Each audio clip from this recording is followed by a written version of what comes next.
Let's talk a little bit when you worked in Calgary for Stu Hart, because that's where I trained, was with the Hart brothers at the very end of Stu's training years. Tell us about what it was like to go up there. Did you work with Stu directly? Were you working with his kids? Talk about your Calgary experience with Stampede Wrestling. No, what happened when I went to Calgary, Alberta, I got up there and I was coming in. I want to make sure that one of the Harts are fighting somebody in the ring, right? Mm. I came late, and then he came and got me and said, well, the Hart is in the ring now. So I walked in the room real slow, and I looked into the ring, and I started staring at him. And I go, and he came, and I went and hit him, and like another Hart, come running out real fast, right? Yeah. And I grabbed him, and I ran him through the door. He went down and all something like that. So anyways, Ed Whalen was the announcer. Yes. He tried to hit me with the microphone. He was a marker when I was doing my stabbing and stuff. So I said, get the hell away from me, right? When it was all over, Stu Hart came into the back room, and Ed Whalen said, oh, like, you whooped your son. After that, when he said that, Stu was trying to get his hands on me.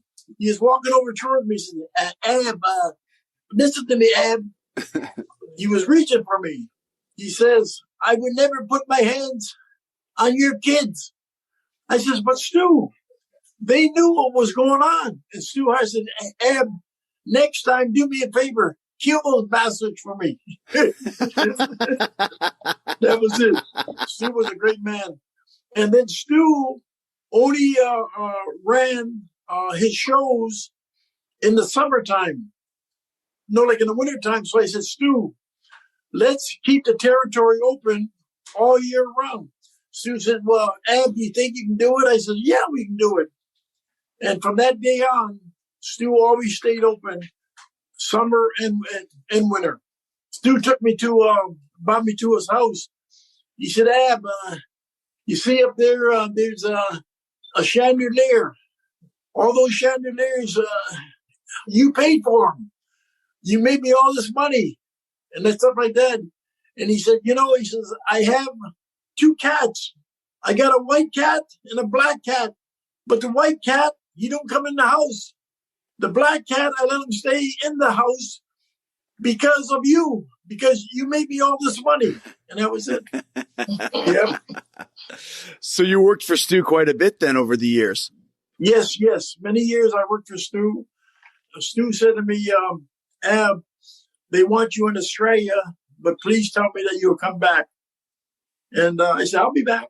And that was it. Now, Australia was a very popular territory in the 70s as well, wasn't it? It was popular, but the main part about it, it was down. And when I came in, I started bringing the people in. And that was it, because they never seen nothing like me. How do you mean, Butcher? Just because you made them believe so much? Or how had they never seen anything like you before? Because of my gimmick.